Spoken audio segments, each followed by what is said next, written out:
Buenas noches a todos y lo siento un montón por el retraso. Bueno, vamos a hablar hoy vamos a tratar con Manuel Eiriz, que es juez con destino del Vendrell en Tarragona y es miembro de la APM, que es la Asociación Mayoritaria de Jueces, la Asociación Profesional de la Magistratura. Bueno, antes de nada, muchísimas gracias por la invitación y hágala extensiva a toda la asociación. Eh, bueno, gracias también por su labor como juez en Cataluña, ya que hay un éxodo de jueces últimamente. Bueno, sobre todo recalcar de cara a esta tertulia que Manuel se pronuncia en representación de la APM, pero no, no entrará en valoraciones políticas o de cualquier tipo que sí bueno, tampoco es el objetivo de esta tertulia. Bueno, pues muy Muy buenas buenas noches, ¿qué noches. tal? ¿Cómo estáis?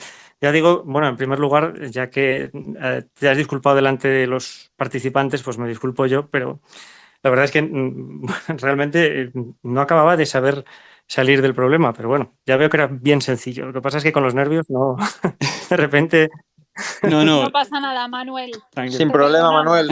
bueno, Bueno, Gracias por pues estar aquí. bueno, a vosotros por contar con nosotros. si le parece, empezamos con alguna pregunta. Yo, por hacer una recapitulación de últimos acontecimientos o más recientes, bueno, más recientes desde que inició la legislatura este gobierno, se ha visto como un ataque a la justicia que supongo que ustedes también lo habrán visto en otros momentos, o la parte de la politización o intentos de politización de la justicia por parte de todos los partidos. Por recordar algunos, sería la destitución de Edmundo Val como jefe del Estado, o sea, jefe de lo penal de la Abogacía del Estado, en el caso del 1O, presiones de la sentencia en la declaración de inconstitucionalidad del estado de alarma del primer estado de alarma, el ministro Bolaños diciendo que, bueno, ministro de la Presidencia y Relaciones con las Cortes, diciendo que los jueces no pueden elegir a los jueces, que todo el mundo les elige a los ciudadanos. Pilar Job diciendo que el gobierno hizo lo que tenía que hacer. Ya. Una vez se declaró inconstitucional el estado de alarma. Bueno, yo creo que podría seguir con bastantes ejemplos. Mi pregunta es, sobre todo, porque últimamente sí que estamos viendo que se apunta desde la prensa a que muchos jueces pertenecen a asociaciones judiciales y que éstas tienen una determinada significación política.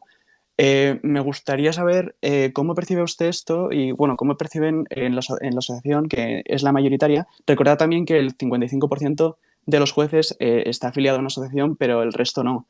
Eh, y más o menos, ¿cómo lo perciben ustedes desde la Bueno, mire, la asociación? Asociación Profesional de la Magistratura lleva en su nombre su propia condición. Es una asociación de carácter profesional, una asociación que no se define en ningún modo desde un punto de vista ideológico.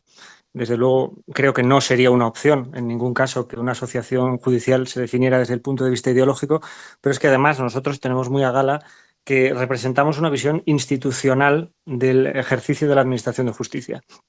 Desde ese punto de vista, la Asociación Profesional de la Magistratura es, por cierto, la más antigua de las asociaciones y en origen la única. Precisamente por eso, bueno, como es la más antigua, es la única en origen, ¿no? De ahí nacen las restantes. Y en cierta medida, el curso de los acontecimientos, sobre todo desde 1985, en la reforma de la Ley Orgánica del Poder Judicial, hasta la actualidad, pues ha determinado que a nivel fundamentalmente de los medios de comunicación se haya tenido que buscar una adscripción política en las asociaciones judiciales. Las asociaciones judiciales, por lo menos la Asociación Profesional de la Magistratura, tiene claro que esa no es su función. Esa no es su función. Es cierto que cuando se han llevado a cabo pues, determinados procesos, como la designación de los vocales del Consejo General del Poder Judicial, pues bueno, sí, sí, inevitablemente, pues en apariencia se conforman los bloques, pero no son bloques que tengan eso, ¿no? Son bloques que deban tener una traslación o que deban suponer una traslación del modelo parlamentario a la carrera judicial, ni muchísimo menos. No nos sentimos conformes con eso, desde luego no nos sentimos conformes con ser caracterizados como una asociación conservadora, no sé si otros se podrán o no sentir conformes con ser caracterizados como progresistas. Desde luego, nosotros nos sentimos conformes con que se reconozca que tenemos una visión institucional extremadamente respetuosa con el principio de legalidad, con la defensa de los valores constitucionales y con la defensa de los intereses de todos los jueces y magistrados. Bueno, antes de dar la palabra a mis compañeros, recalcar también que ustedes, junto a la Asociación Francisco Vitoria y Foro Judicial Independiente, han sido los únicos que, cuando se intentó reformar la Ley Orgánica del Poder Judicial, de manera extraña, digamos, fueron las 3 asociaciones las que acudieron a instituciones europeas, si Sí. no, si Sí, no me equivoco, ¿no? efectivamente. Bueno, cuando dices los únicos, en realidad, los únicos, pero somos Bueno, los o sea, únicos. En realidad fueron los únicos los que no acudieron, fueron sí. otros, que fue jueces y juezas para la democracia. Ya terminamos la frase, Claro, pero bueno, sí. en este sentido, cada asociación tiene derecho a tener su propia visión institucional. Nosotros la tenemos muy clara y es una visión institucional fundada en un principio que es esencia misma de un sistema democrático desde que se enunció por primera vez, que es la separación de poderes. Nosotros tenemos claro que la separación de poderes existe en el ejercicio ordinario de la jurisdicción, que los jueces y magistrados, lo que llamamos los jueces y magistrados popularmente, nosotros los conocemos como de trinchera. Desde luego, resulta inconcebible imaginarse de qué manera podría, ni siquiera de una forma abstracta, de qué manera podría producirse injerencias inmediatas en el ejercicio de la función, sobre todo porque es que además a nadie le interesa, ¿no? Los juicios, los procedimientos que lleva un juez ordinario, pues bueno, no son objeto de esas injerencias. Sin embargo, el principio de separación de poderes, que es tan esencial y que tanto nos importa porque somos jueces independientes, dice la Constitución, independientes, inamovibles, responsables y sujetos únicamente al imperio de la ley, ese principio sufre, al menos en su apariencia, a través de la designación de los vocales del Consejo General del Poder Judicial por el Parlamento. No sufre simplemente porque los partidos políticos lleven a cabo la designación, que es algo que, bueno, ya desaconsejó el Tribunal Constitucional en la propia sentencia respecto a la ley de 1985. Sufre porque además los partidos políticos no están ejerciendo esta función desde la responsabilidad, sino desde la traslación de las tensiones políticas y tensiones políticas que en la actualidad, como se ve, pues han llegado a tal punto que no son capaces de reformar, no son capaces de renovar el órgano de gobierno de los jueces, con todo lo que esto está suponiendo, incluso de desprestigio. Piénsese que se limitan las funciones del Consejo General del Poder Judicial, se limitan precisamente porque se entiende que este órgano está deslegitimado en cierta medida para seguir llevando a cabo sus funciones, pero si no lleva a cabo sus funciones nos encontramos con que no se pueden producir nombramientos que son esenciales para el funcionamiento ordinario de los tribunales.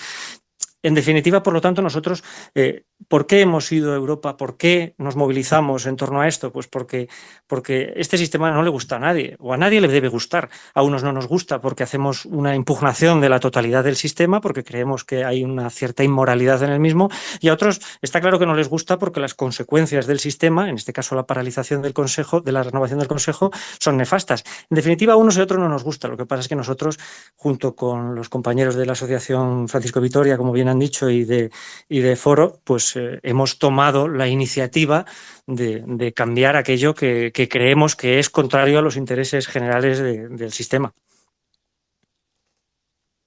Creo que Javier quería preguntarle acerca de la renovación, Sí. precisamente. Sí, hola. Bueno, Manuel, en primer lugar, muchísimas gracias por venir. Creo que nos puede aportar muchísimo su presencia y su conocimiento en el tema. Yo estoy interesado también como estudiante un poco de Derecho Constitucional también sobre el sistema de elección del Consejo General del Poder Judicial, porque yo creo que todos los que estamos aquí en este foro estamos a favor de que los jueces escojan a los jueces, ¿no? Entonces estamos a favor de la despolitización de la justicia y de una separación de poderes que impida la concentración de poder entre el ejecutivo, el judicial y demás. Mi pregunta va sobre, porque hay quien sostiene la tesis de que no todos los jueces todos los vocales del Consejo General del Poder Judicial deben ser escogidos por los jueces, sino que podrían ser escogidos la mitad por las Cortes y la otra mitad por los jueces. Así, por un lado, evitando la politización y por otro lado, evitando el corporativismo de la judicatura. ¿Qué opinión le merece esta medida intermedia de la mitad escogida por los jueces y la otra mitad por las Cortes? ¿Cree que es más acertada desde un punto de vista de la separación, sobre todo de la independencia judicial? ¿Cuál crees que es más acertada? Pues, ¿Todos los vocales por los jueces o mitad y mitad?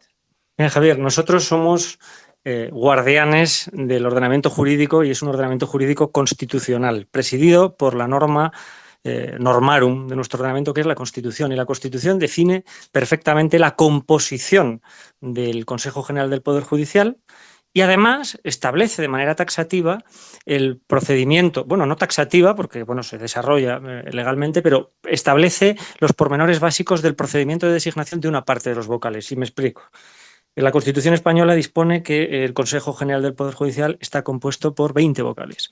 De dichos 20 vocales, 12 serán elegidos entre jueces y magistrados y otros 8 serán elegidos por el Congreso y el Senado entre juristas de reconocida competencia. Pues esos 8 juristas de reconocida competencia deben ser elegidos por el Congreso de los Diputados y el Senado porque lo dice la Constitución, y para nosotros lo que diga la Constitución es absolutamente sagrado.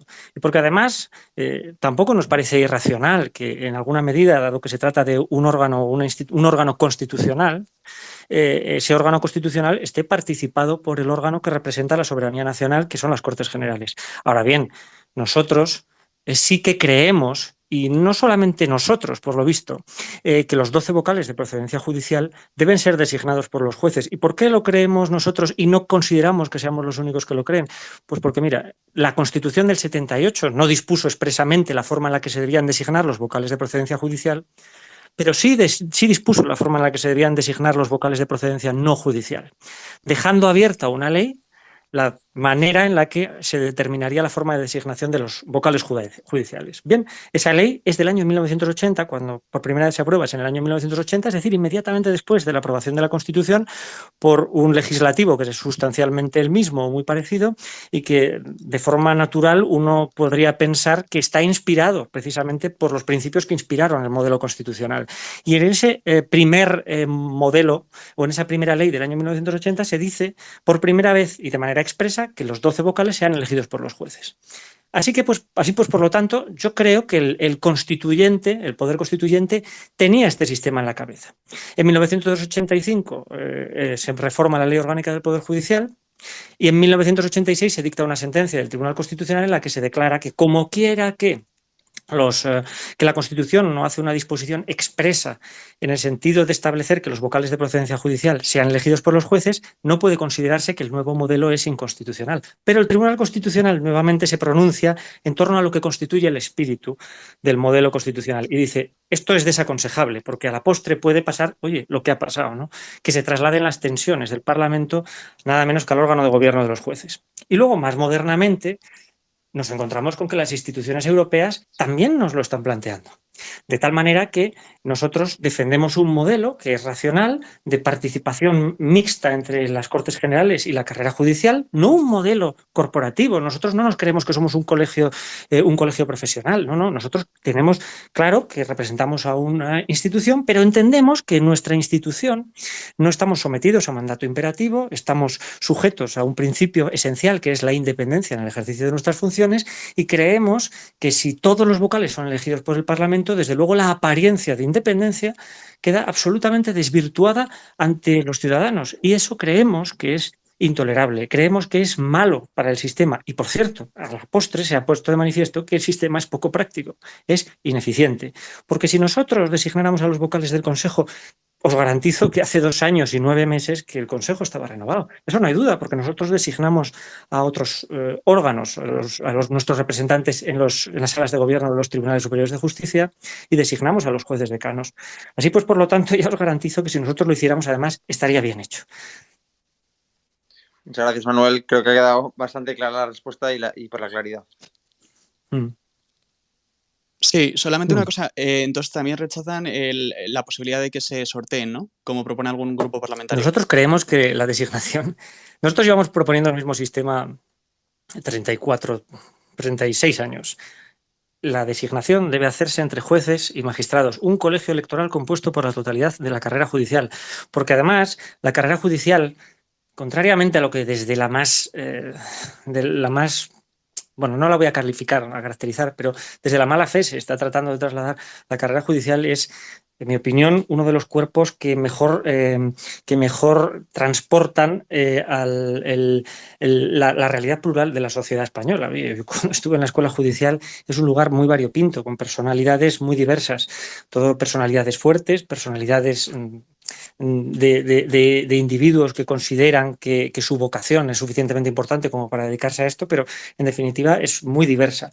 Y nosotros creemos que si quieren tener una traslación fiel de la sociedad española o del sentir plural de la sociedad española, esa traslación fiel se correspondería con el sentir plural de la carrera judicial. Creemos que nosotros estamos cualificados, creemos que nosotros además le dotaríamos de un sentido y creemos que, por cierto, muchas cosas que la sociedad reclama se producirían de manera muchísimo más natural con la designación entre jueces y por jueces. Y voy a decir algo y lo digo a título personal.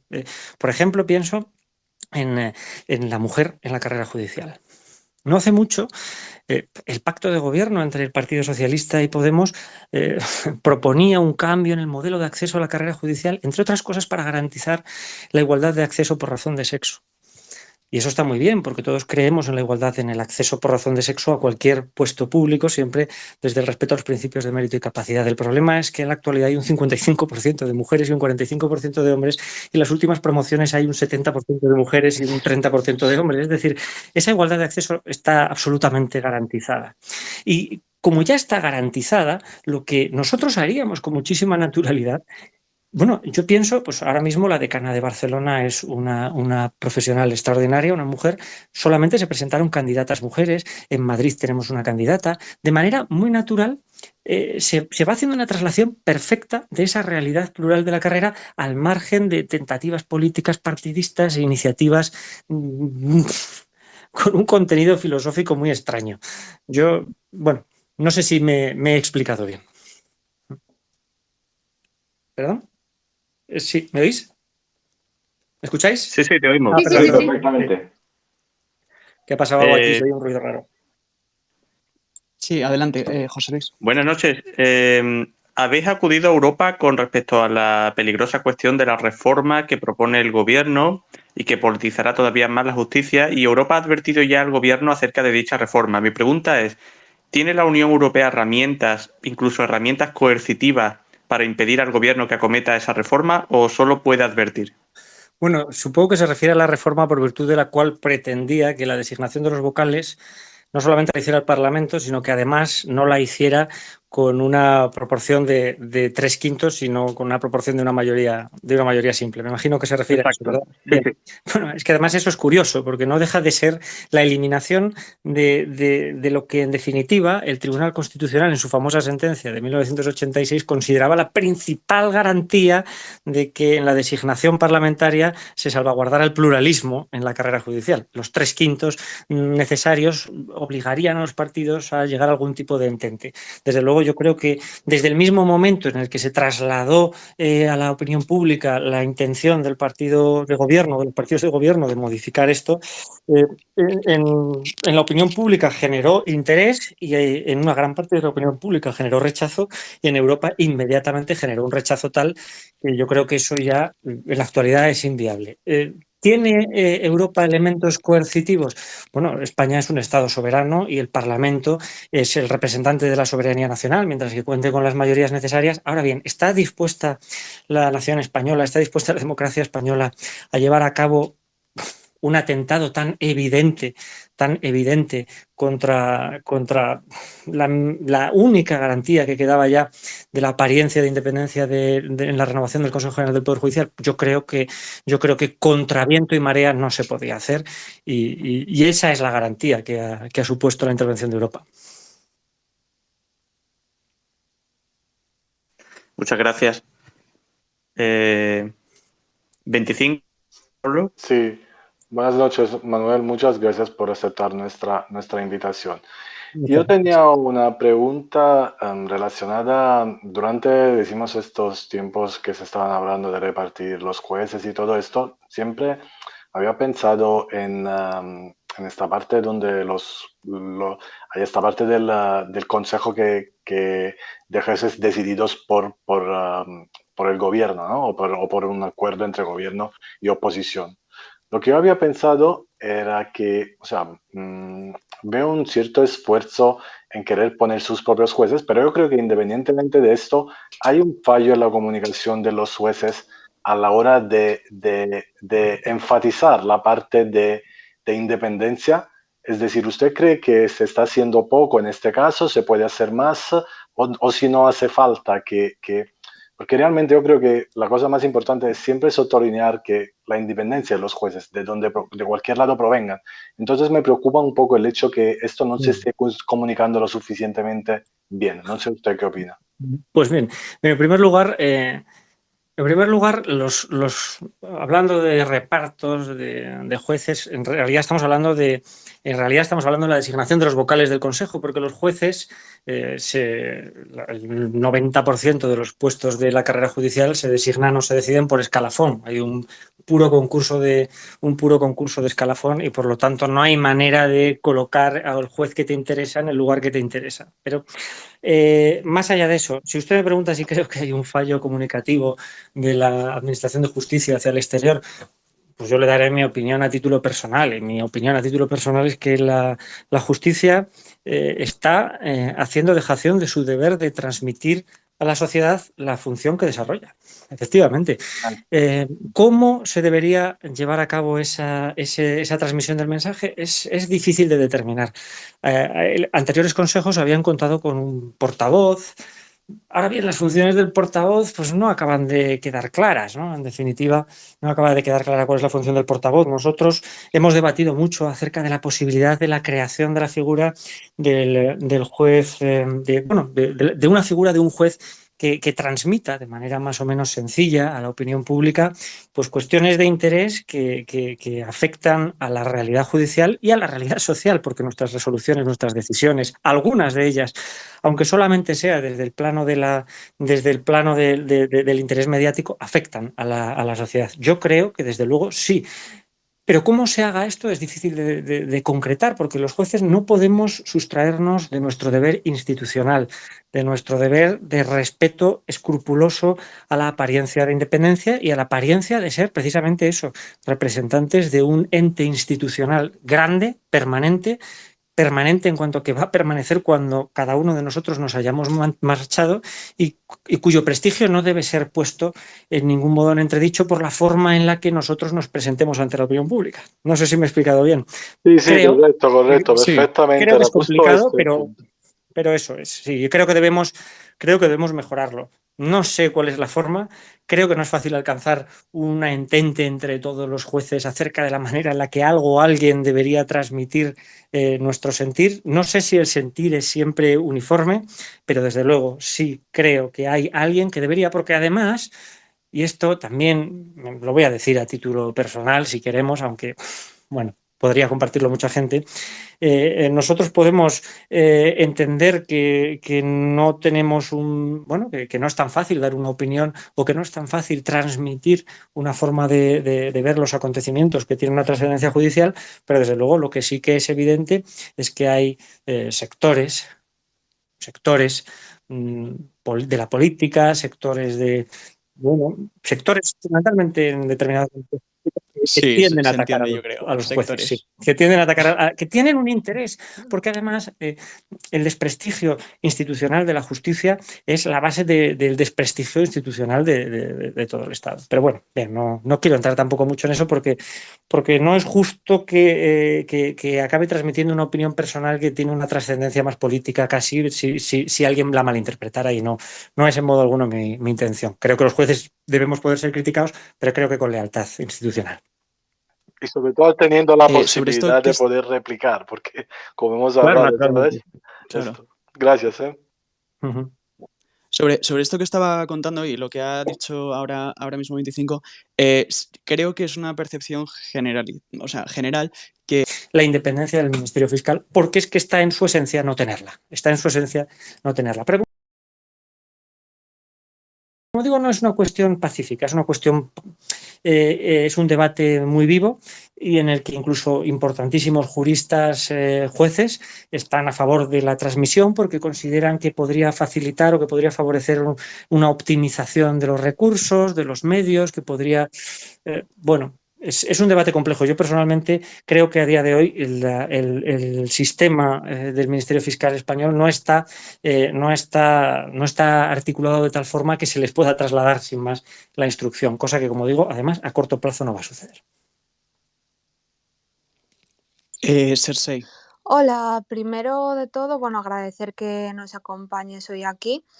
Mi pregunta es, ¿crees que habría que ampliar la formación necesaria, o sea, el temario que hay para acceder a la carrera judicial? Y si fuese así, o sea, si crees que habría que ampliarlo, ¿en qué ámbitos ampliarías tú, o sea, en qué ámbitos del derecho ampliarías tú esa formación para que, oye, pues si hay algo que se pueda mejorar de cómo está diseñado el sistema de acceso actualmente? Bueno, todo es perfectible, pero si me lo permites, se ha suscitado un debate que es el más estéril, yo creo, y el más malintencionado en torno a la forma de acceso a la carrera judicial. ¿Y por qué creo que es estéril y por qué creo que es malintencionado? Porque creo que todo el mundo puede considerar que es, como decía anteriormente, perfectible, puede mejorarse, pero se está trasladando una imagen de los jueces como una especie de papagayos que cantan temas que los dicen de memoria y no los entienden, como si fuéramos tontos. La verdad es que yo soy un gran defensor del sistema de oposición. Soy un gran defensor del sistema de oposiciones, en primer lugar, porque creo que tiene la cualidad de ayudar a forjar el carácter. Creo que esto a veces es difícil de explicar porque uno trata de exponer argumentos objetivos y hay argumentos también subjetivos que cualquier persona puede entender. Ayuda a forjar el carácter, colocarte delante de 10 personas con alta formación, magistrados del Tribunal Supremo, abogados del Estado, catedráticos de Derecho, secretarios judiciales, abogados.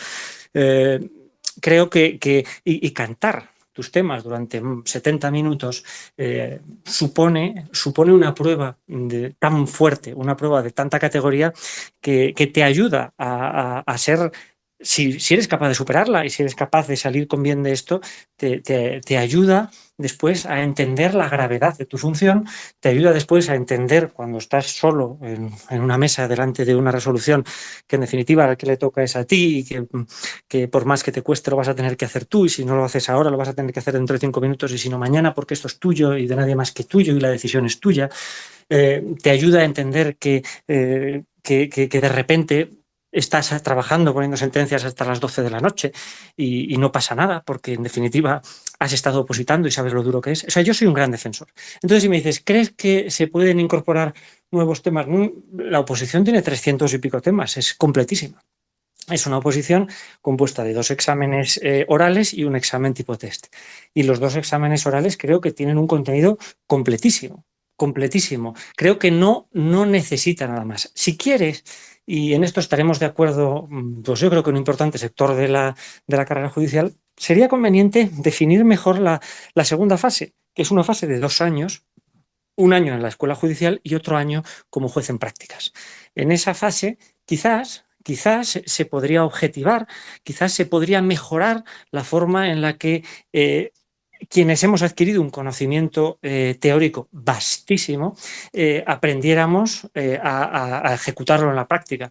Pero desde luego, créeme, aquel que sale de la escuela judicial y por lo tanto ha superado la oposición y por lo tanto ha superado la escuela judicial con sus 2 fases, es una persona que en abstracto está preparadísima. Y el 99% de las personas que salen de la escuela judicial son personas preparadísimas precisamente porque han pasado por todo este larguísimo periodo de formación. No sé si estará de acuerdo sobre este asunto, que, bueno, yo en mi condición de opositor, que es mucho más objetivo. Es un sistema mucho más objetivo al introducir la memoria y dar tanto peso a la memoria como que lo que pretendían hacer, que era cambiar los sistemas para que hubiera algo más de flexibilidad y rebajar el tema memorístico. Oye, ¿qué ¿no? estás opositando? Abogacía del Estado. Y entonces te estarás dando cuenta de que la oposición te está haciendo en alguna medida un bien si lo estás sabiendo gestionar. Y otra muy mal. Bueno, Sí, o sea, son, es duro. es una Es una montaña montaña rusa. rusa, Sí. es duro, pero te estarás dando cuenta de que el conocimiento que tienes, oye, es que te dicen, no, es que estos, jolín, es que son unos papagayos, pero unos papagayos, ¿desde cuándo saberse 300 temas de memoria es un demérito? Otra cosa es que la sociedad no tenga por qué comprender algo tan bestia, pero aprenderse 300 temas de memoria es verdaderamente un gran mérito y además supone conocimiento, porque la memoria exige primero comprensión. Y esto, es que esto, el que no lo entienda, el que se piense que tú te puedes coger el Código Civil y te lo aprendes de pe a pa como si te aprendieras, qué sé yo, la lista de teléfonos, es que no quiere pensar en lo que está diciendo. Entonces, si tú me dices que es el sistema más objetivo, naturalmente que es el sistema más objetivo. Y además, la experiencia histórica en nuestro país nos demuestra que el sistema de oposición que se introdujo en el siglo XIX precisamente en un contexto democratizador, en un contexto en el que se trataba de trasladar a la opinión pública que cualquiera que tuviera mérito suficiente podía acceder a cualquier puesto en la administración. Caramba, es mejor que la inmensa mayoría de los modelos de designación de funcionarios públicos que no se hacen con oposición. Esto, eh, España está llena de modelos no objetivos, de modelos en los que uno, bueno, ¿me entendéis? ¿Me entendéis? No, sí, sí. Sí, te entendemos. Daré Esther y después metemos algún Sí. oyente. Y perdón, porque yo esto ha sido un Una poco digresión, contar mi pues batallita, claro, pero lo que tienes que hacer. perdón. Esther. Hola, buenas noches. No sé si me oís bien, ¿no? Sí. Vale, Sí. perfecto. Bueno, a ver, yo quiero hacer varias preguntas, pero quiero poner un poco los pies en la tierra y hablar como la gente de la calle, porque sé que vosotros estáis en otro nivel, ¿vale?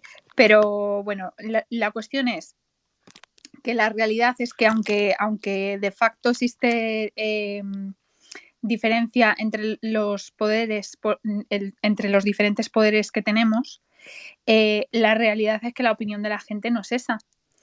Y no es esa porque tenemos, por ejemplo, el nombramiento de fiscal general del Estado, una señora que ha sido ministra justo antes y que presumiblemente este nombramiento parece ser que se va a indicar que es anticonstitucional.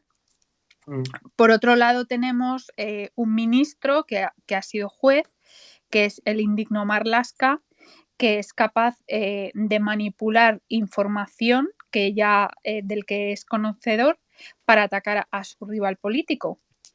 Y mi pregunta es, ¿vosotros como jueces consideráis que es normal que la gente de la calle piense que efectivamente el Poder Judicial está politizado? Eso por un lado.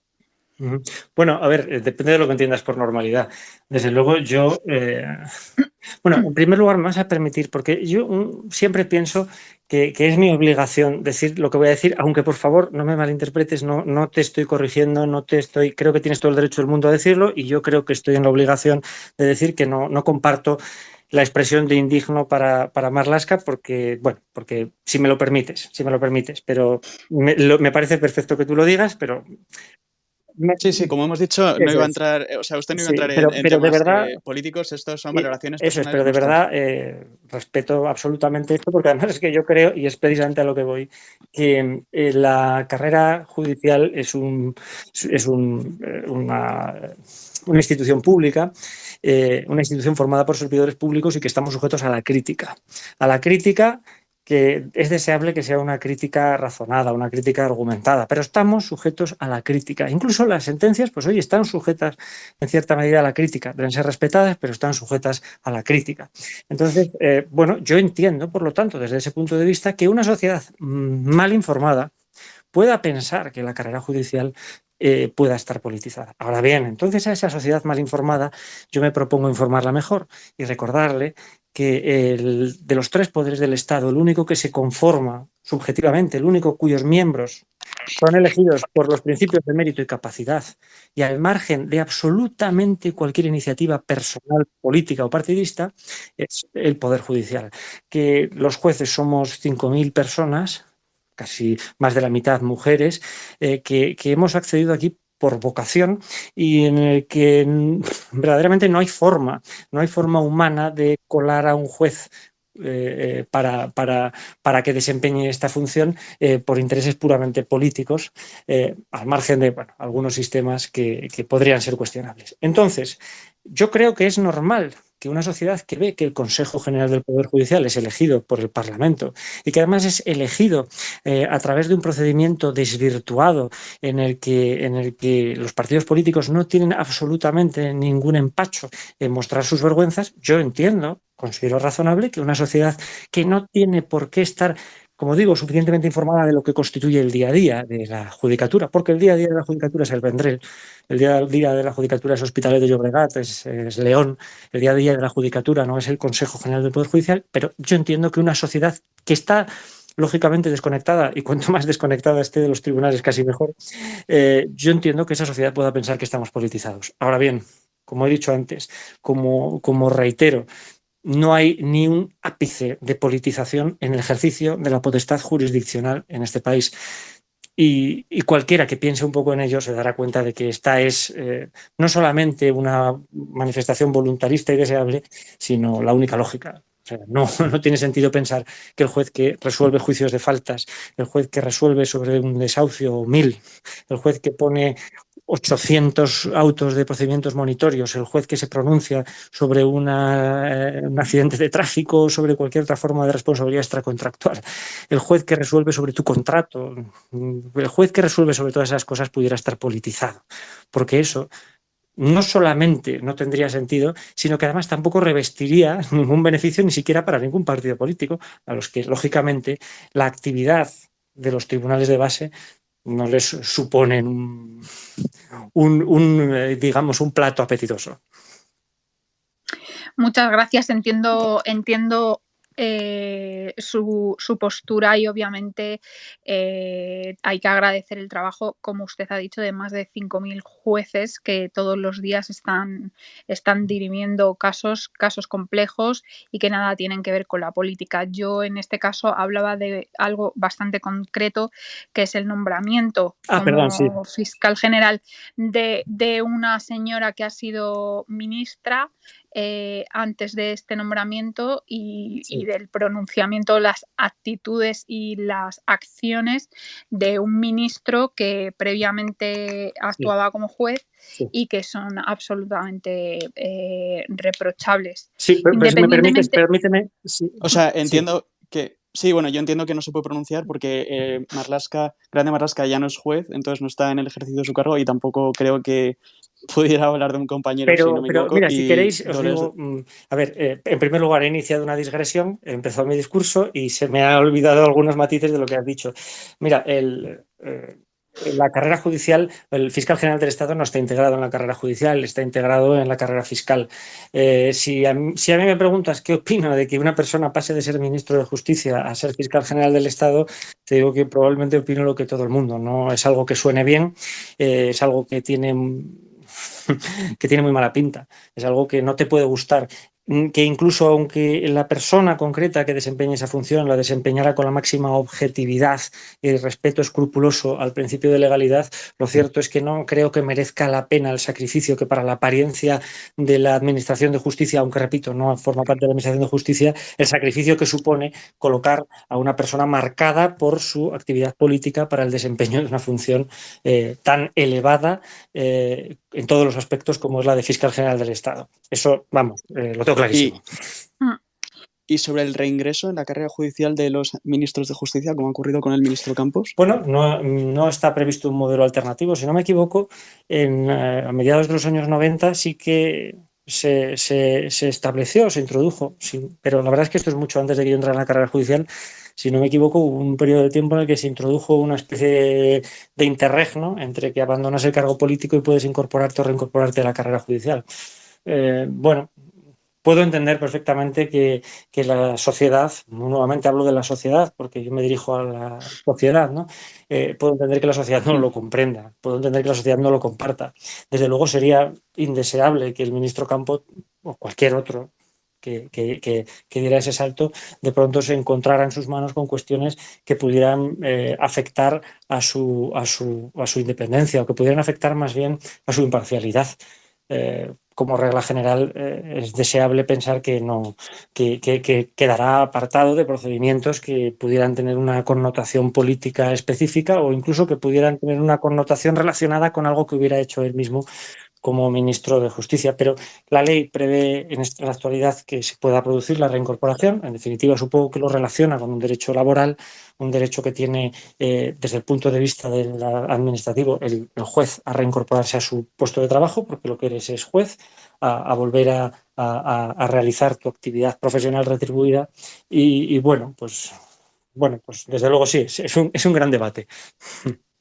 Y ya Sí. para terminar, Sí. solo me gustaría preguntarle, don Manuel, ¿qué opinión les ofrece a ustedes el mensaje que ha lanzado la ONU sobre el reingreso en la... De Baltasar Garzón. en Bueno, el un comité sí, de la exacto. ONU. Bueno, del juez Baltasar Garzón. ya, ¿A ustedes no les parece esto? Me parece que de es sorpresa, manchar? de sorpresa. Porque De sorpresa. es una vergüenza. De sorpresa. Me ha producido una sensación de sorpresa y no sé de qué manera podrá pretender ese comité que se ejecute la resolución dictada, porque no es un órgano jurisdiccional que tenga la capacidad de determinar las decisiones de los órganos jurisdiccionales españoles que tomaron la determinación de condenar a Baltasar Garzón, ni desde luego tampoco tiene, creo yo, ningún tipo de potestad sobre el Consejo General del Poder Judicial como órgano de gobierno de los jueces para obligarle a reincorporar o reintegrar al juez Baltasar Garzón. Y si me lo permite, aún es más, creo que esta resolución, en el caso de que de ninguna manera vayan a ser capaces de articular la forma de hacer la ejecutiva, solamente va a servir para un fin muy peligroso, que es desprestigiar las instituciones, pudiendo decir,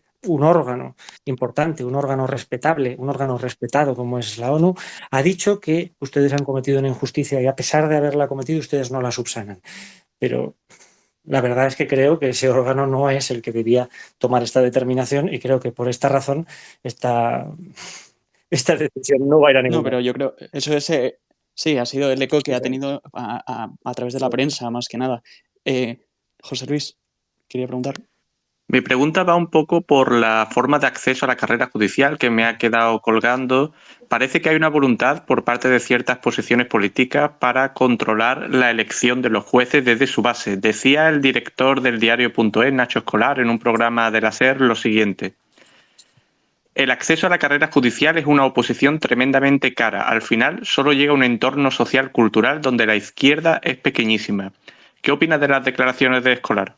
Pues mire, tengo una opinión muy bien definida respecto a esas declaraciones, porque como se puede usted imaginar han generado gran polémica, no solamente porque puedas estar o no de acuerdo, sino porque además están basadas en unos datos, mire, iba a decir equivocados, pero voy a decir Falsos. Iba a decir Son equivocados, falsos. pero voy a decir falsos, porque su falsedad es notoria, conocida, reiterada. Como dijimos ayer, se dijo ayer desde la PM bueno, no desde la PM, sino desde el Twitter, pues oye, es que es verdad, son datos cuya falsedad, cuya inexactitud es conocida de forma reiterada, a través de una manifestación reiterada, y por lo tanto no se justifica que alguien pueda hacer una afirmación de semejante tenor. ¿Y por qué no?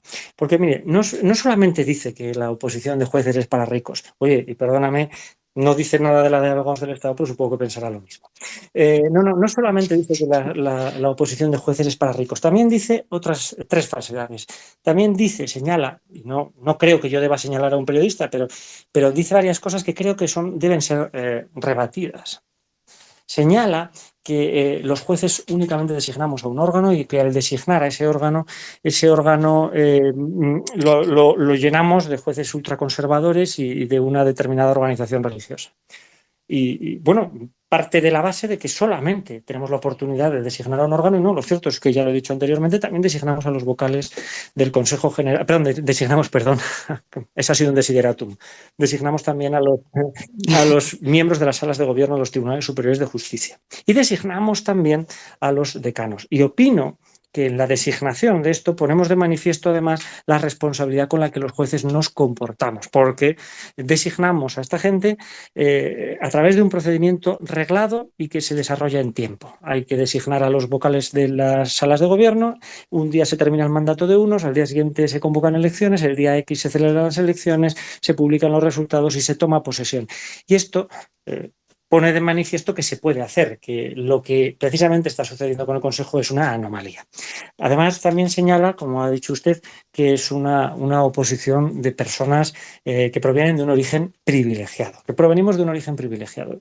Y basa la idea de que provenimos de un origen privilegiado en que precisamente la complejidad misma del proceso de oposición supone pasar un periodo de tiempo determinado, un poco amplio, tendente a ser amplio, sin generar ingresos en el núcleo familiar. Bueno, yo lo que tengo es un gran agradecimiento, un enorme agradecimiento hacia mis padres y hacia toda mi familia por haberme permitido, por haber generado en mi entorno un ambiente adecuado para que yo pudiera hacer esto. Pero yo no provengo de un origen más privilegiado que el que puedan provenir la mayoría de las personas que se integran en la clase media, que es la que nutre fundamentalmente la carrera judicial. Yo no provengo de un origen privilegiado, no provengo de un origen más privilegiado que los médicos que tienen que estudiar durante 7 u 8 años para ser médicos y que, por cierto, y sin ánimo de tirar piedras contra mi propio tejado, la carrera de medicina es durísima desde el primer día. O sea, me parece mucho más incompatible con el desempeño de un trabajo en un bar o en cualquier cosa, estudiar medicina que estudiar derecho, ¿no? Entonces, yo no creo que yo sea o que yo pertenezca a un colectivo más privilegiado que esos médicos, que esos ingenieros que también tardan muchos años en hacer carreras complejísimas, dificilísimas, difícilmente compatibles con el desempeño de una función retribuida al margen de sus estudios.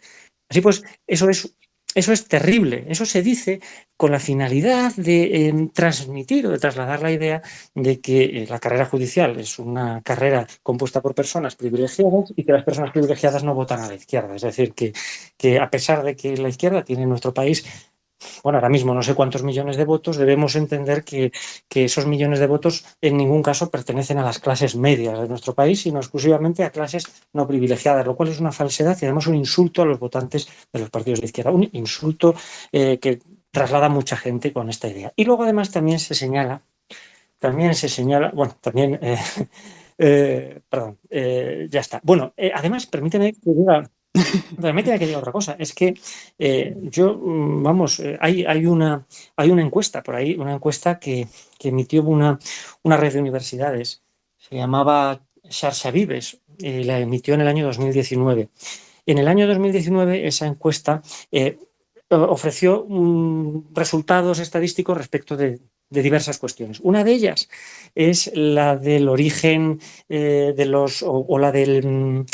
de la formación académica de los padres de los estudiantes universitarios. Y en esa encuesta se concluye, es una encuesta compleja, una encuesta seria, se concluye que los padres de los estudiantes universitarios tienen mayoritariamente uno o los dos progenitores estudios superiores y que progenitores sin estudios superiores hay únicamente un porcentaje entre el 9 y pico por ciento y el 25%. Pues bien, en la carrera judicial, según la última encuesta estadística de la Escuela Judicial, los miembros de la última promoción de jueces de la Escuela Judicial, de la última promoción de alumnos, han declarado que el 33% de los jueces de la Escuela Judicial tienen padres que no tienen estudios superiores. Eso no quiere decir, por supuesto, carecer de estudios superiores no denota un origen social, no denota posibilidades económicas, pero desde luego combate muy claramente la idea de que los jueces representan un estamento privilegiado. La combate de una manera muy evidente, muy notoria, muy notoria. Y por cierto, y también señalaba, lo dejaba caer, señalaba también, que los jueces en España somos un estamento en el que son habituales las sagas familiares. Lo decía, no utilizaba esta palabra, pero decía que es muy habitual que padres e hijos sean jueces. Bueno, y eso, claro, creo que cualquiera que conozca la carrera judicial sabe que no es exacto, sabe que, de hecho, por motivos que no hacen al caso, pero que desde luego no hablan muy bien de la forma en la que está o del estado en el que se encuentra la administración de justicia en la actualidad, no es habitual ver sagas de hijos de jueces. nuevamente la estadística, una estadística objetiva, dice que en la última promoción de jueces solo el 7% de los alumnos de la escuela judicial eran hijos de jueces. Solo el 7%. Eso es una nimiedad en comparación con otros cuerpos o con otros estamentos profesionales. Una absoluta nimiedad.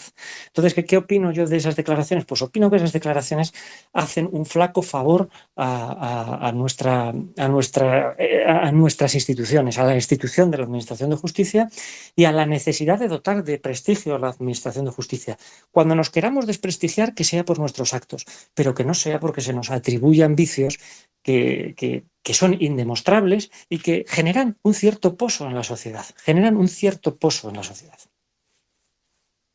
Perdón, que me enrollo mucho. Vamos a dar la palabra. No, no pasa nada, no pasa nada. Vamos a dar. Bueno, de hecho es que estamos abusando de su tiempo porque habíamos quedado que era hasta menos cuarto. Vamos a dar la palabra a un par de oyentes. Reyes, creo que quería preguntarle. Sí, buenas noches, ¿me oís? Sí, yo sí. Sí, buenas noches. Sí. Con el ánimo de ser muy breve y muy concisa. Simplemente, Manuel, me está encantando tu intervención. Yo soy jurista y entonces pues estoy disfrutando de esta intervención que estás teniendo. Y tengo dos preguntas que me encantaría que me dieses tu opinión. La primera, ¿qué opinas del acceso a la judicatura a través del tercer y el cuarto turno? Y la segunda, ¿qué opinas de las oposiciones, jueces fiscales, juntas, y luego ya en función del número que saquéis en la oposición os vais a una plaza de juez o de fiscal, o si consideras que es más razonable o mejor o peor, no sé, lo que te opines, la oposición de jueces por un lado y la de fiscales por otro. Muchas gracias. Bueno, pues es una pregunta comprometida porque hablar del tercer turno y del cuarto turno, bueno, es complicado. Porque implica en primer lugar hablar de un concepto que es vago e impreciso, como es el de jurista de reconocida competencia. Para quien nos esté escuchando y no sepa lo que son estos turnos, es cierto que la mayor parte de los miembros de la carrera judicial accedemos a través del sistema de turno libre, es decir, de la oposición, pero también hay miembros de la carrera judicial que acceden a través de turnos para lo que se conocen como juristas de reconocida competencia. Esas personas acceden a través del rango directo de la categoría de magistrado y acceden o bien como magistrado, bien como magistrado de la Sala de lo Civil y Penal de los Tribunales Superiores de Justicia o bien como magistrado de la sala correspondiente del Tribunal Supremo. ¿Qué opino? Fíjate, esto suscita muchos debates. Hay gente que es detractora de este sistema, hay gente que, sin embargo, considera que es muy positivo y yo, sin embargo, me pongo en una posición ciertamente intermedia. Creo que en todos los países del mundo, por lo menos hasta donde yo alcanzo a comprender, se considera razonable que aquel que sea un jurista que efectivamente tenga competencia, sea reconocido en su ámbito de desempeño profesional, pueda acceder a la carrera judicial y ejercer una función jurisdiccional no desde el conocimiento vasto adquirido a través de la oposición, sino desde el conocimiento específico adquirido a través de ese desempeño profesional.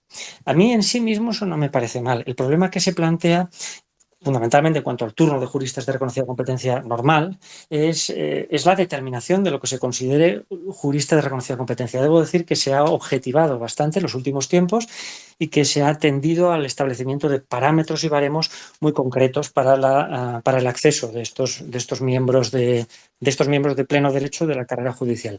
Luego, otra cosa, pues hay aspectos. Por ejemplo, las salas de lo civil y penal de los Tribunales Superiores de Justicia, naturalmente, se conforman a través de concurso, pero es cierto que 1 de cada 3 magistrados son elegidos a propuesta de una terna, o son elegidos de entre una terna propuesta por el Parlamento Autonómico de la comunidad autónoma de que se trate. Yo creo que eso pues puede gustar más o puede gustar menos. Yo no me voy a pronunciar porque hay muchos compañeros en la carrera judicial pero bueno, eso puede gustar más o puede gustar menos. Por ejemplo, en Madrid, si no me equivoco, la presidenta Ayuso ha propuesto renunciar a esa capacidad a esa capacidad que tiene el Parlamento de proponer un magistrado de la Sala de lo Civil y Penal del Tribunal Superior de Justicia. Bueno, si esas personas se comportan con dignidad, si esas personas son elegidas de entre grandes juristas, de entre personas que van a desempeñar su función con esos mismos principios de independencia que caracterizan a los jueces, pues no tendría por qué tener nada de malo. Lo que pasa es que, nuevamente, yo siempre considero que hay estoy hablando con mucho tiento, hay un evidente riesgo en poner en manos de los parlamentos, de los partidos políticos, la capacidad de tener en sus manos, la capacidad de intervenir en la designación de miembros de la carrera judicial. Porque, caramba, hay una evidente colisión, entre los poderes. Y es que además, siempre que los partidos políticos se tienen que poner de acuerdo para renovar instituciones, les cuesta. No, ahora mismo no solamente está bloqueado el Consejo General del Poder Judicial, está bloqueado el Defensor del Pueblo, está bloqueado el Tribunal de Cuentas. En algunas ocasiones, cuando se ha tenido que renovar estas plazas de las salas civiles y penales de los TSJ, en algunas ocasiones, caray, los miembros del Parlamento se las han visto y se las han deseado para ponerse de acuerdo en lo que en abstracto debería ser simplemente designar a la persona mejor preparada, ¿no? Entonces, bien, pues plantea problemas interesantes desde el punto de vista del derecho. Vamos con la última pregunta. Os pido brevedad porque vamos a estar acabando y se nos está yendo el tiempo muchísimo. Pablo, buenas noches. La última pregunta y ya despedimos a Gracias, no Manuel. os preocupéis. Buenas noches, Pablo. ¿Pablo? Es que no es tan fácil. Dale al micro, Pablo, G. Sí, hay veces que el micro con darle una vez ya se abre, pero tarda un momento Y entonces le das dos reaccionar. veces y lo activas y lo desactivas. Sí. Pablo. Habla ahora. No, sí, se está abriendo y cerrando el micro. No toques, habla. Con darle una vez es suficiente. Hola. No os preocupéis. No se apaña. Ya se apañará. ¿Puedes hablar, Pablo? A ver, Pablo. Todos hemos pasado por esto. Sí. Pablo se fue. Sí, esto no es tan sencillo. Literal.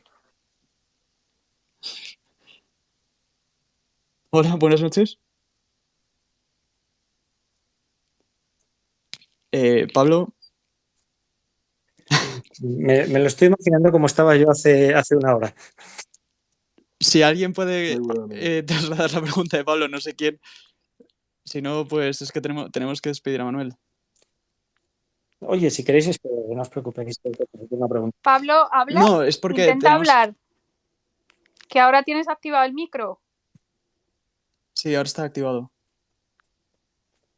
O no se entera o no sé qué pasa. Vaya.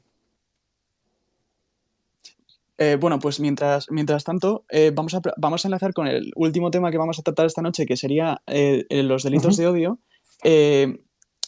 ¿Cómo ve la evolución que están teniendo los delitos de odio últimamente? ¿Se corresponde eso con los datos que ustedes manejan? La verdad es que estos datos los tiene que ofrecer el Ministerio del Interior y los está ofreciendo, y yo, la verdad es que reconozco que no estoy formado lo suficientemente como para transmitir una opinión, ¿eh? Es decir, sí que puedo señalar que desde luego es una tipología delictiva particularmente deleznable desde el punto de vista de una sociedad democrática. Atacar o causar daño a alguien por razón de su ideología, religión, creencias, orientación sexual es especialmente deleznable en el seno de una sociedad democrática. Creo que entre todas las razones por las que se pueda causar mal a alguien, es difícil imaginarse una peor. Además, en un país como España, que una modalidad de odio delictiva o criminalmente muy relevante, que ha sido el terrorismo, pues nos ha paralizado como sociedad y nos ha hecho más débiles durante 50 años. Entonces, yo no puedo manejar datos, los desconozco. Supongo que los datos que haya transmitido el Ministerio del Interior pues serán datos objetivos. Luego, lo que pasa con los datos objetivos es que cada uno de esos datos objetivos hace referencia a un hecho. Y esos hechos, por la entidad que tengan esos hechos, la desconozco. Desde luego, ha sido muy desafortunado lo que ha sucedido estos días con este chico que ha que ha llevado a cabo esta denuncia falsa no creo que beneficie a las personas que efectivamente sufran hechos de tamaña gravedad, pero bueno, no me veo en disposición de decir mucho más que esto. Perdón, me pasa Pablo la pregunta Venga. que tiene. Menos mal, vale. Dice que no Genial. le funciona el micro, que ya lo siente. Vale. ¿Cómo cree que deberían elegir los jueces al Consejo? ¿Si cada juez votando a 6 o a 12? Porque cada una de las asociaciones dice una cosa. Bueno, a ver, lo que creo es que los jueces debemos elegir a 12 vocales del Consejo General del Poder Judicial. La forma concreta, el pormenor con el que se desarrolle el proceso electoral, pues es algo que se desarrollará o que se desenvolverá en una iniciativa legislativa específica. La verdad es que tampoco, bueno, creo que debemos designar a los 12 vocales del Consejo General del Poder Judicial, los jueces y magistrados integrantes de la carrera judicial. Y creo que además debemos hacerlo sin atajos y sin tratar de quedarnos en posiciones intermedias que podrían resultar muy peligrosas por dar la impresión o la apariencia de que en definitiva se ha resuelto una cuestión cuando lo único que se hubiera podido hacer sea precisamente quedarnos en tierra de nadie y en una posición nuevamente de debilidad. Bueno, pues yo creo que ha quedado muy claro todos los asuntos. Oye, pues muchas gracias. Bueno, No. Muchísimas gracias a usted porque, bueno, de eso se trataba. Con eso yo creo que nos damos por satisfechos y además creo que lo explica muy bien todo y nos ha aclarado muchas cosas que probablemente no todo el mundo tenga el conocimiento como para explicarlo también. Los jueces estamos a disposición de la sociedad porque somos servidores de la sociedad y creo que tenemos la obligación de ponernos precisamente a disposición de la sociedad para transmitir nuestras inquietudes, porque esas inquietudes a la postre facilitarán o favorecerán también el desenvolvimiento del sistema democrático. Entonces, aquí estamos. No, y sobre todo estas cosas sirven para que la gente no vea a los jueces como algo que vive en un mundo aparte o en otro sitio y no ve lo que mira, pasa. el juez no es un hombre con barba. El juez medio no es un hombre con barba, es una mujer joven. Entonces, hay que empezar a hacerse la idea de que la carrera judicial es muy moderna, que la carrera judicial es muy dinámica, que la carrera judicial está compuesta por personas que tienen inquietudes personales, por personas que han accedido a la carrera judicial por sus méritos y que han accedido a la carrera judicial por una vocación de acceso a la carrera judicial. Yo estoy muy orgulloso de pertenecer a un cuerpo como este, que es ejemplo de muchísimas virtudes, entre ellas es ejemplo pues eso, lo he reiterado varias veces, pero es que me parece importante, porque es que a veces parece que no se dice. Es ejemplo de cómo de forma natural pues la mujer ha cogido su sitio en la sociedad y uno de los tres poderes del Estado lo representa mayoritariamente, de cómo hay personas de todo tipo de sensibilidades, de todo tipo de... Y todas al final confluimos sobre un deber único que es el de administrar justicia. ¿Cómo te encuentras con personas con las que cuando debates tienen una ideología distinta a la tuya y sin embargo todos confluimos en una forma de interpretar la ley que es decente y no una forma de interpretar la ley que sea ideológica? Yo estoy muy orgulloso de ser miembro de la carrera judicial y estoy muy orgulloso de los compañeros que la integran y creo que la sociedad tiene que conocernos, hombre. Pues de verdad que muchísimas gracias y yo creo que todos mis compañeros también les animamos a que sigan defendiendo el Estado de Derecho como lo han hecho hasta ahora, desde su... Pues muchísimas gracias. De toda la carrera. Muchas gracias. Muchas gracias, don Manuel, por estar con nosotros. Muchas gracias, Manuel. Buenas noches. Adiós. Buenas noches. Bueno, pues si os parece, vamos a comentar algo más para terminar la noche, los sucesos últimos sobre lo acontecido en el barrio de Malasaña, cómo se ha instrumentalizado una denuncia falsa por una agresión homófoba, qué ha pasado con el otro chico de Talavera, no sé, José Luis. Bueno, yo solo citaría un tuit de Multivac, que creo que es subdirector de Libertad Digital, que me gustó mucho, que decía con respecto al caso de Vermont y también de Malasaña, que la demanda de delitos homofóbicos supera con creces la oferta. ¿Qué quiere decir eso? Pues que hay más Están personas. deseando que haya ataques. Exacto. Ah, vale. Vale. Vale. 25. No, lo escuché yo también, lo leí, perdón, lo he leído yo también este tweet y me pareció realmente bastante interesante. Bueno, respecto al tema de Malasaña, que acabamos de, que estaba diciendo también antes es que se ha creado una situación muy dura por el gobierno. Además, todo ha empezado por una cosa, ¿sabes? Que podría ser bastante banal, pero como siempre se han perdido en su mar de mentiras y esto. A ver si se le ponen algún puro, porque a mí me parece que esta gente siempre sale limpia, cualquier cosa hace, hombre. O sea, también llega el momento de pagar un poco, ¿no? Por todas estas tonterías que hacen, no sé. Cersei. Yo creo que esta gente habría que, pero bueno, esta gente y la gente que hace denuncias falsas en general, habría que frenarles los pies y de alguna forma, pues que la pena que iban a tener las personas a las que denuncian por ese falso delito la tengan ellos. Verás cómo se les quitaba las ganas de inventarse denuncias falsas y de hacerse las víctimas cuando realmente pues todos sabemos lo que pasó con este chaval de Malasaña, que ejercía la prostitución o como lo llamen así en esos mundos y hizo la denuncia para justificarse ante su pareja. Pues mira, te tenía que caer el puro que le hubiese caído a la gente que te hubiese agredido. Ya verás cómo se le quitaban las ganas.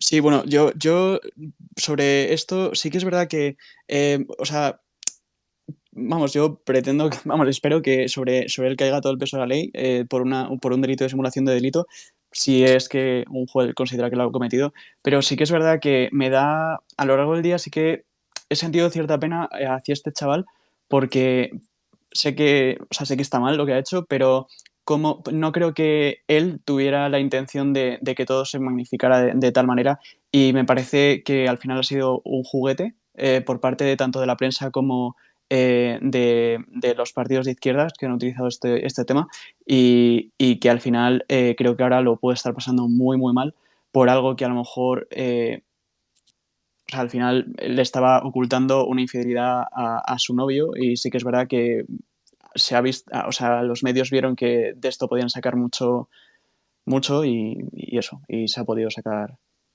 No sé cómo lo veis vosotros. Esther, creo que quería decir algo. Sí, yo quiero decir muchas cosas. A ver, lo primero que voy a decir es que no nos podemos olvidar que hace 4 días o 5 Rufián entrevistó a una chica a la que al decirle Vox, ella dijo matar. Ahora casualmente sale un chico denunciando que 8 encapuchados le han dado una paliza y le han marcado en el culo maricón. El ministro indigno Marlaska, aunque me haya corregido el señor juez, yo voy a seguir hablando de un indigno ministro Marlaska. No te ha corregido, te ha dicho que él no va a asumir esa... Tiene lo peor de una mujer. Así de claro lo digo. Oye, eso... Esther, lo digo así de claro. Igual que se lo dijo su compañera Dolores, se lo digo yo. Es lo peor de lo peor. O sea, no puede ser más deleznable ese individuo, ¿vale? Entonces, este ministro, sabiendo que era mentira, ha estado azuzando contra Vox. ¿Por qué? Porque lo que quieren es crear un relato que es mentira, donde se haga creer que Vox es el que incita a este tipo de ataques. Cuando voy a decir aquí también alto y claro, y quiero que se entienda a la perfección, que desde Vox condenamos todo tipo de violencia. Nos da igual el sexo de la persona, la raza de la persona, pero es que nos da más igual el sexo del agresor, la raza del agresor, la ideología que tenga el agresor. O sea, ya está bien, ya basta. A mí no me dan pena Rimbaud, este chico. no me da ninguna pena. Me da pena mis amigos gays que van con miedo por Madrid a que les hagan algo. Eso sí me da pena. No, Y sí, me da total. pena O mis sea, ya una cosa no compañeros quita la y otra. me da pena mis compañeros que son agredidos en los actos de Vox porque resulta que tenemos gobernantes políticos que están criminalizándonos de manera injusta. Eso sí me da pena ver sangrar a mis compañeros. Eso sí me da pena. A mí este chaval no me da ninguna pena porque es mayorcito de edad ya. Y todos tenemos una edad y ya tenemos un recorrido, entonces ya está bien. Lo que ha pasado es absolutamente indignante, pero es indignante a todas luces. Yo fui de nada más enterarme, dije, pero bueno, esto ¿hasta dónde estamos llegando? Pero es que hace 2 meses, que no se nos olvide, hace 2 meses tuvimos el caso de Samuel, que salió todo el mundo en tromba ahí, o sea, no salen por la subida de la luz y salen por un caso que todavía no saben ni qué es. Que también dijeron que había sido de extrema derecha y no sé qué. Extrema mentira es lo que tenemos en esta sociedad. Ya me callo. Bueno, recordar que el mismo ministro ya acusó también a Vox, en este caso, de la granada en el Colegio de Menas. Bueno, no sé qué pasó al final con el informe falso de Ciudadanos el Día del Orgullo. Nada. Es que es una vergüenza. O sea, ya las balas se ha archivado, la navaja se vio que era un pobre señor que tenía problemas mentales. No sé, Javier. Yo lo que estoy de acuerdo en lo que decías un poco, Rimbaud, en el sentido de que el chaval pues es un pobre desgraciado que se ha inventado una denuncia falsa y bueno, es lo de menos. O sea, para mí lo demás es la instrumentalización que se hace. Claro. Eso, o sea, yo lo quería decir en ese sentido. Desde el gobierno y desde el Partido Socialista y desde el Podemos y desde la izquierda mediática, cada caso que cogen para instrumentalizar y atacar a la oposición, atacar a la derecha, especialmente a Vox, pero a la derecha, y a cualquiera, bueno, en el fondo a cualquiera que disienta de el discurso hegemónico de la izquierda y el que no comulgue con su ideología. O sea, al final esto es la imposición de una ideología y la utilización de cualquier desgracia que puedan utilizar en su favor. En este caso, les ha salido el tiro por la culata porque era literalmente falso, pero podrían haber cogido cualquier otra desgracia y utilizarla. O sea, una cosa es una desgracia que pase puntualmente y otra cosa es la utilización rastrera, que es lo que hace la izquierda día sí día también. Lo que comentabais de las balas, de la navaja de Reyes Maroto, de que era un loco, que todo tiene o sea, todo al final se va sabiendo la verdad y dices es que todo están utilizando injustamente para atacar a la oposición. Es que no, o sea, es que no hay derecho, pero es que esta gente, de verdad, lo peor no es el chaval que se inventó la denuncia falsa. Lo peor es la utilización del gobierno y la ocultación, además de la información de Marlaska, que ha hecho para sacar rédito electoral y rédito político. Sobre todo porque se ve que no se utilizaron los otros casos, porque de hace poco el otro chico de Talavera no fue utilizado por la prensa ni nada, porque se vio al parecer que era simpatizante de Vox, entonces pero es que esto como hay que ahí chocaba un poco el relato. Se llama terrorismo informativo.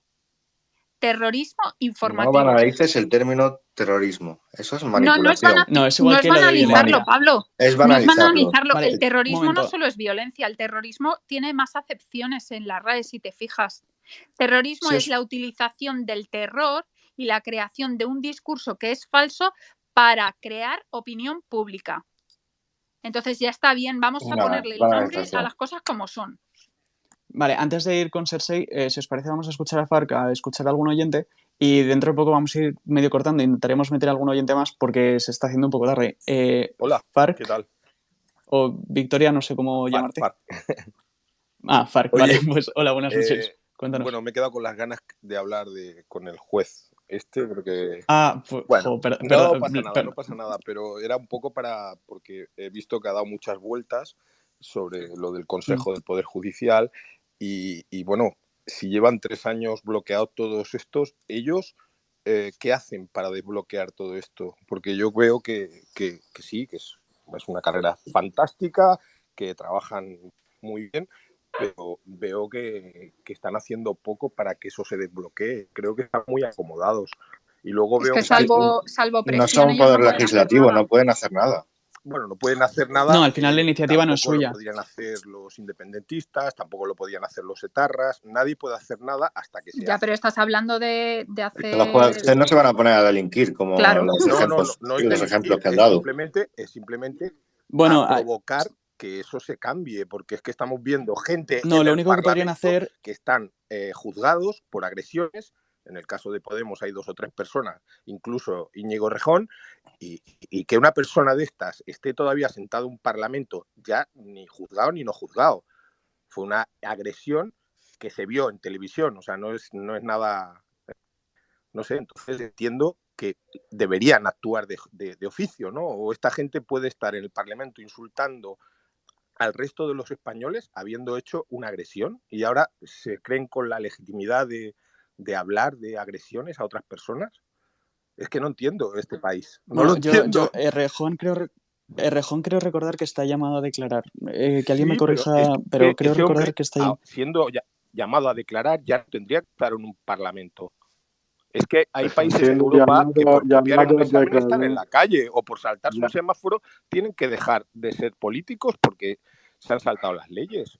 Y aquí que hay que hacer deje su asiento. Esto yo creo que podemos hablar. Esto yo creo que podemos hablar en otro momento también de esto. Seguramente haya otras oportunidades para hablarlo. Tienes toda la O sea, razón, Farc. Es una vergüenza. Es que es Es verdad. una vergüenza, pero esto todo va enlazado, es decir, toda esta correlación de hechos que ha pasado, de las balas, de los atentados a no sé sí, dónde, sí. todo esto es cuento chino, esto es un mensaje que nos transmiten del miedo, y el miedo no es Vox ni es la derecha, porque están en la oposición y tienen poca fuerza, solo ver los medios de comunicación, la Sexta, la 5, vamos, es que... el que me diga a mí que la gente no está mediatizada, es que, vamos, es que está claro, pongas la televisión que pongas, ayer le sentó hasta mal que este chico no hubiera sido Sí, porque agredido. ahora La cara de los lo que han periodistas, hecho con las quedé mujeres ahora flipando. lo están haciendo también con los Me quedé homosexuales. flipando. Su idea es Claro, pero precisamente colectivizar y victimizar colectivos para sacar rédito político. Ahora esto ya es una estrategia. Politizar el dolor. A mí lo que pero es no que me hablan gusta... de colectivo Vale, un momento, por favor. No, lo que quiero nos decir piséis. es que no me gusta es que realmente creo que la derecha aquí está haciendo un gravísimo error de comunicación. No ha entendido o sea, Sí. ¿sabes? El hecho de, por ejemplo, tienen la razón y en los medios no son capaces de demostrarlo, se pierden, o sea, realmente no están haciendo un trabajo. No, los medios están totalmente Por pagados. esto, O sea, por es esto decir, digo, o sea, ¿sabes? Por eso digo, pero la es que derecha, o sea, se basa sobre algunas cosas, pero en realidad no es capaz de llevar una batalla a cabo. Ellos ganan sobre la comunicación, sobre todo en televisión, allí no tenemos ninguna esperanza. Vamos. Vale, no, por si os eso, parece. vamos. Un momento, porque es que vamos fatal de tiempo, por favor. Gracias, Farc. Vamos con Cersei y ya vamos cortando porque es tardísimo. A mí no me has Gracias, dejado Farc. hablar, cabrón. Perdón, pues Pablo también. Venga, Cersei. Yo lo que iba a decir, que cuando levanté yo la mano fue justo cuando acabó Javi, y el problema ahora mismo es que la gran mayoría de la gente de izquierdas le vale cualquier cosa para victimizarse, y hay incluso algunos que parece que lo buscan y que quieren que pasen cosas malas para poder utilizarlo. No sé, o sea, yo creo que hay que ser una persona muy mala y muy retorcida el querer utilizar a la gente así para sacar rédito político. O sea, estamos hablando de personas pues que a lo mejor realmente les ha pasado algo malo, pues oye, mira la desgracia de este pobre chaval que le asesinaron en La Coruña, Samuel, pues jolín, eso es una desgracia. ¿Por qué tienen que utilizar esas cosas para salir a tocar las narices y a pintar la mona? No respetan nada y les vale cualquier cosa para intentar manipular a la gente, sobre todo, porque al final era lo que decía Esther, que lo que están haciendo es intentar demonizar a Vox, sobre todo, y a cualquier cosa que se acerque a la derecha, porque se están dando cuenta que es ya la única forma que tienen, porque los argumentos se les caen. O sea, me parece lamentable, la verdad. Y con esto termino. Pablo. Bueno, yo siguiendo el argumento de Cersei, el gobierno es perfectamente consciente de que ya está en el poder. Bueno, ganó las elecciones en 2019 por el miedo a Vox y ay, que vienen los fachas, que vienen los fachas. Y ese argumento, ese relato cada vez tiene menos, se sigue menos porque es un gobierno de pura propaganda. Y se vio claramente en Madrid, por ejemplo. Entonces, si el gobierno sigue por este camino, se va a dar un buen ostión porque lo único que están haciendo es politizar el dolor por encima de sus posibilidades porque es que no saben hacer otra cosa. Son así de inútiles.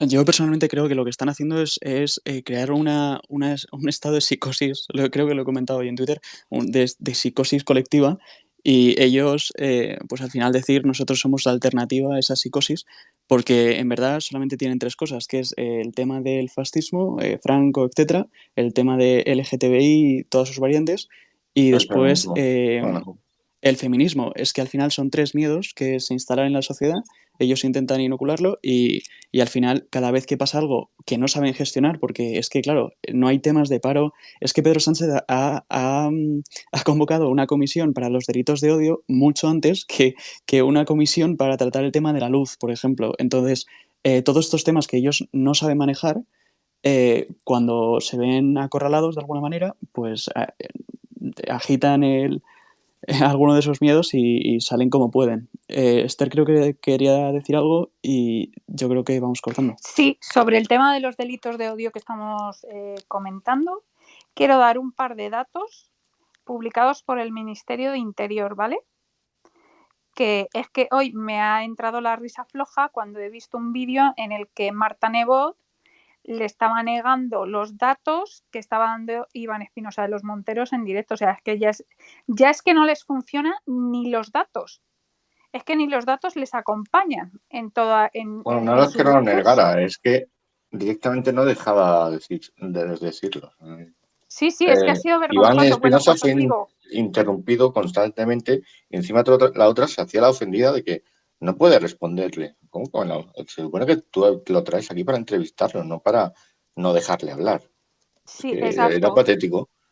Sí, ha sido alucinante, pero bueno, no obstante, para que sepamos de lo que estamos hablando, o sea, aparte de que disminuyeron en 2020, ya te lo dice la lógica porque estuvimos medio año casi confinados, o sea, no podía ser más los delitos de odio de lo que habían sido antes, cuando además estaba todo cerrado, cuando ha habido los toques de queda, etcétera. Pero bueno. Ávila es la provincia con mayor tasa por cada 100.000 habitantes de delitos de odio y le sigue Melilla, donde sabemos que el gran porcentaje de inmigración ilegal que hay de Melilla, de dónde viene y por qué decimos que efectivamente la inmigración ilegal y nos guste más o nos guste menos, provocan este tipo de situaciones. Seguía Vizcaya, Guipúzcoa, Navarra, Burgos, Lérida, Albacete, Cuenca y Tarragona. Esas son las provincias con la mayor tasa por cada 100.000 habitantes donde se cometen delitos de odio en España. A ver, datos de 2020. Si Ávila es la primera y no sufre inmigración, pero Melilla es la segunda. No, Álava. Bueno, Álava. Vale. No, era el País Vasco, Navarra, vale. y dentro de las categorías, no tengo ahora mismo el gráfico, lo he publicado yo hoy en un hilo, creo que eran dentro de los delitos de odio, estaban por el tema de orientación sexual, no, de modalidad, de delito de odio era por orientación sexual, por tema ideológico, creo recordar, y un tercero que ahora mismo no me acuerdo. Pero claro, vamos, que todo se el mundo correspondía sabe que en el País Vasco ha gobernado el tema PP ideológico, pues y Vox toda la vida. Claro. Sí, por y Cataluña también está bastante arriba. Por comunidades autónomas, donde mayor tasa de delitos hay es Melilla, seguida del País Vasco, Navarra y Ceuta. Tenemos un problema muy serio en España y el consenso progre no quiere que lo veamos, pero es un problema realmente serio. Bueno, pues si os parece, si nadie quiere añadir nada más, es que nos tenemos que ir y hay mucha gente solicitando la palabra. Os pido, por favor, que en otras tertulias estaremos encantados de escucharos y nada, que muy buenas noches a todos y de verdad que muchas gracias por escucharnos, por tener la paciencia hasta que nos hemos Brim, podido... perdóname un segundo, solo voy a cerrar con un Sí, argumento que posiblemente nos dará un enlace para la semana que viene, pero la noticia que ahora está circulando en todos los medios es que han arrestado a este Pollo Carvajal, que ostras, es un ex jefe de inteligencia chavista. Yo ahora mismo, al que se le Y que estaba en escapó Madrid. Grande Marlaska. bravo. Sí, y a Grande Marlaska se le Lo han escapó. arrestado en Madrid, atención, ¿eh? Por lo tanto, ahora estaba leyendo un artículo antiguo donde todos los enlaces que tenía él con Podemos, con Zapatero, y creo que esto puede dar bastante jugo esta semana con todo este rollo, que creo que va a dar bastante ¡Qué diver! movimiento, ¿eh? Será divertido, sí. Bueno, pues nos vemos el jueves que viene con lo que pase y nada, que un abrazo a todos y de verdad que muchísimas gracias por escucharnos y por la paciencia y por todo. Un abrazo, buenas noches.